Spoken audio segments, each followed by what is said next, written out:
Well, welcome back. Welcome back to day two of the 27 Days of Fire, the road to 67. So let me just take a moment and welcome you into this journey with me. We are in, like I said, day two of 27 Days of Fire, the road to 67. And the purpose of this is really simple, but it's also very intentional. I'm not just counting down to my birthday on April 27th. I'm opening up the journey that brought me here. I mean, there is a story behind God's glory in my life. And this is about sharing real lessons, real growth, and real healing, and showing you how even the fire in our lives, when it's in God's hands, can work for us and not against us. And today, this one, I have to say, is very personal. And like I told you, I got my box of tissues here just in case I need them because I can be a crybaby.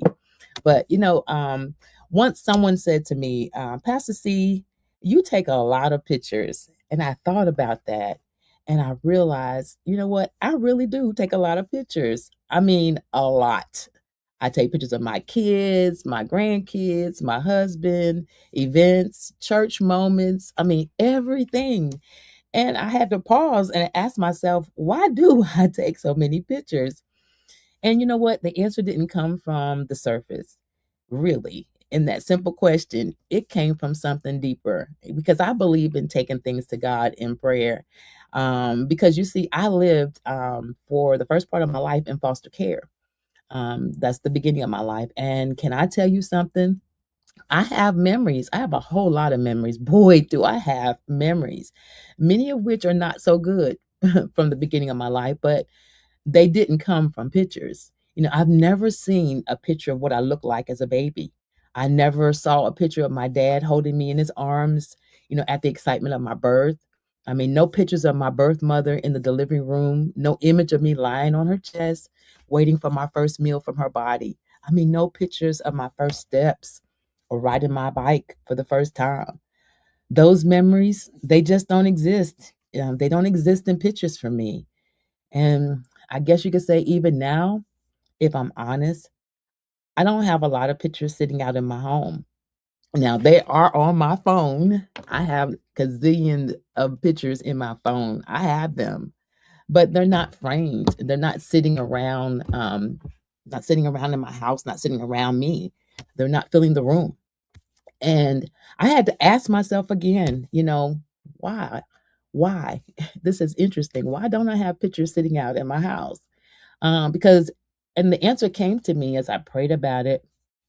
It's because I know what it feels like to walk into someone's house, someone that's close to you, I should say. A house that's full of love and see pictures everywhere of the people they cherish, the people they hold dear, and not see yourself anywhere in that story, especially if you thought, you were a part of their, love circle, right?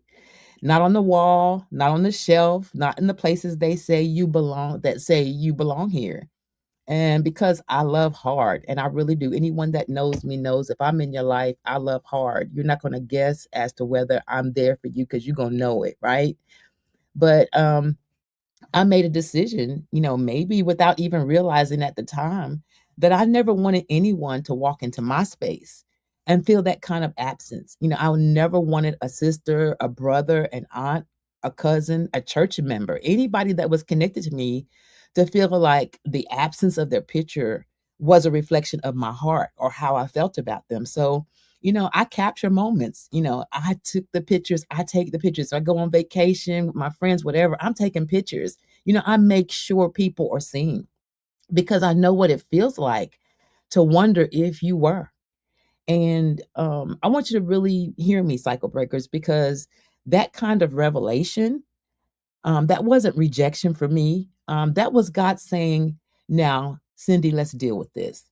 Because Jeremiah 29:11 still stands over my life profoundly, where God said that He knew the plans that He had for me, plans to prosper me and not to harm me, plans to give me a future and a hope.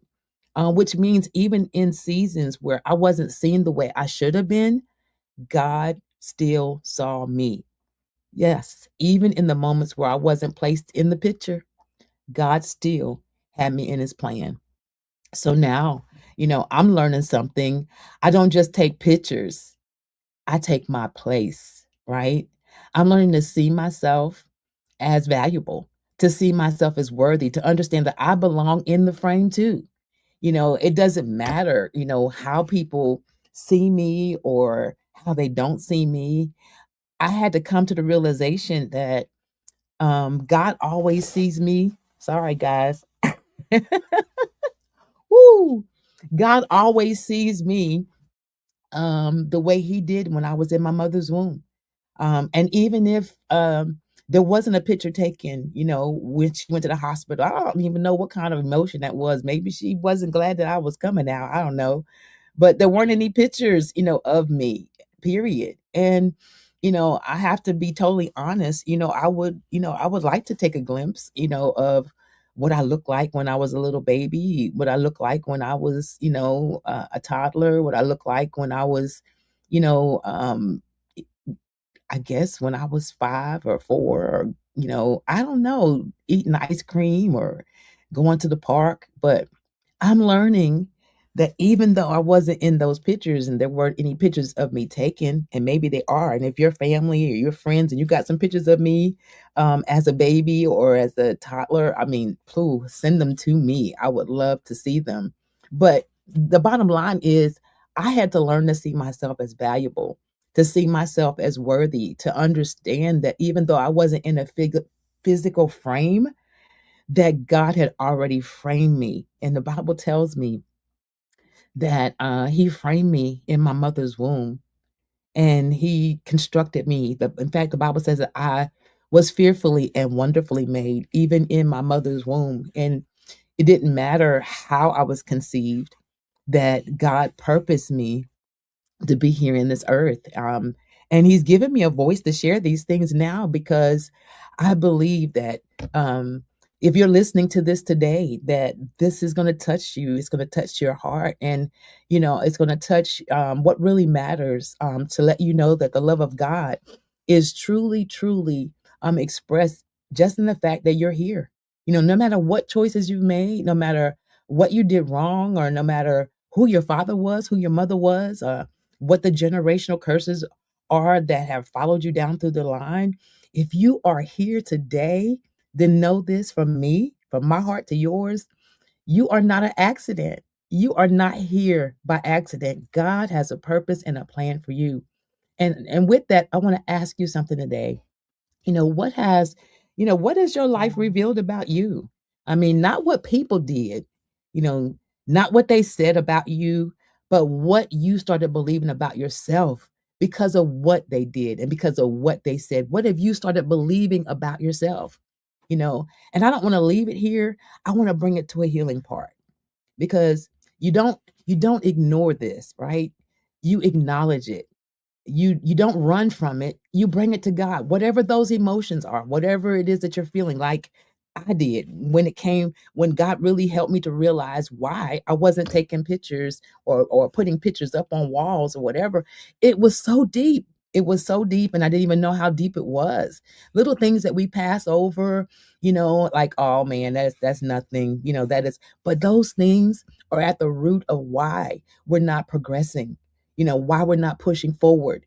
It has a lot to do with how we see ourselves, the mindset that we have about ourselves, the mindset that we have about our very existence, where we esteem everybody else higher than where we are, or thinking, we don't even have to be told that they're better by them. It's like we think it, it's in our DNA, it's how it's a generational thing, it's how we were brought up, the scars, that hopefully eventually turn to the stars, in God's purpose in our life. But, we have to stop allowing the things that people have said or done to dictate to us how we should feel about ourselves today. Because I dare to say, even as I'm sharing this, that some of us, we have had, and we're going to talk about this in detail as we go down through these 27 days. But there are some of us that have allowed people to talk down to us because we didn't come up the way they did, or because we didn't experience the things that they experienced, or maybe we didn't have the parents We had parents, but they didn't comfort us or console us the way that we saw other friends being comforted and consoled. And it caused a void in our heart, it caused a void in our soul. But I want to tell you from my heart today that the Bible tells us that when our father and our mother forsake us, he promises that he will lift us up. And so I want you to know that that's what happened to me. I mean, God saw me. He saw me. People don't always see you, your heartbeat, or why you do the things you do, or why you say the things you say, or even your experiences or the hurt or the harm that's been brought into your life by people you thought loved you or cared for you or thought well about you. In fact, there's nothing more shocking than loving someone, thinking that they're loving you back the same way, and then finding out in a conversation that they never felt that way at all. Those wounds go deep. And I just want to say to you, you know, you have a place in the plan of God, just like I do. Maybe my voice is not like other people. Maybe the way I present my gifts and my talents are not like other people, but I have learned to embrace who God has made me to be. And so, you've got to ask yourself, what have you allowed? What have you adopted, in your psyche about yourself because of what people have said and because of what people have done, and as a direct result of how you were brought or born into this world? Because you just don't capture memories. You have got to claim your place in them. So, I hope that this spoke to you today, and I hope that it blesses you because, with all that's in me, this road to 67, this was something that God placed in my heart. And as I was preparing, I realized that this is the will of God. I mean, He wants me to do this. And I even told my husband last night, I said, maybe this is too much. In 27 days of doing this, but I'm telling you, I feel a quickening in my spirit even now as I'm doing this, because I do believe that somebody, if it's just one or two or three or four people, are going to get delivered by these 27 days, then it's worth it. It's worth my time. It's worth my tears, because God has taught me a lot. The fire that started in my life as a baby, I'm realizing it didn't come to destroy me. It came to create in me a new mindset. It came to clear out all the dross of what people have said or done that were not right, the things that they did that were not right, the ways they acted towards me that were not right. And I am not the only one. You too. I feel you. I don't know who you are. I don't know your name unless it comes up on the live, but I want you to know that my heart is so connected to you today in the spirit, because I am believing God to pull out of you who you really are, and to be able to shed all that negative stuff, like a like a unwanted robe. You just shed it, because even though you're not may not be in the pictures, you're in God's picture. And so if this spoke to you today, I want you to drop some fire in the chat, because healing begins always with honesty. So this is day 2 of 27 Days of Fire, the road to 67. And I'm going to see you right back here tomorrow, because you were never meant to be missing from the picture. And as I close today, I want to say to many of you, um, that know that out of the fire experience in my life, that God cleared the way and exposed a new venture for me. Yes, I am an author of multiple books and journals, all focused on breaking old cycles and embracing the road to new life. So, as I end today, I want to invite you to purchase one of my packages called Catch the Wave. And if you purchase that package today, I'm even going to include this t shirt, which says Catch the Wave. His word is working in my life. Okay, I had to read it backwards. Okay, so I'll even include one of those T-shirts today. So this book is going to really help you embrace your purpose in your new season. It's going to show you how to shift into what God is saying to you now, in you now. The book comes with the package comes with a book, a digital journal, and 6 YouTube videos that you can watch along with reading the book. So I want you to go right and click the link that's in the show notes. It'll take you right to where you can order the book, or you can go to cyclebreakersforlife.com and you can see that book along with anything else that I have there. So go right there, purchase your package, and place your order. I will even sign it for you personally and mail it right out to you today. So this has been Pastor C, your breakthrough transformational coach. I want you to catch the wave because you were not forgotten. You were never forgotten by God. You were always in his picture. I hope this blessed you. You be blessed. And I'll be back tomorrow with day 3 of 27 Days of Fire, the road to 67, because April 27th is my 67th birthday. God bless you all. And thank you for being a part of what God is doing in me now. Bye-bye.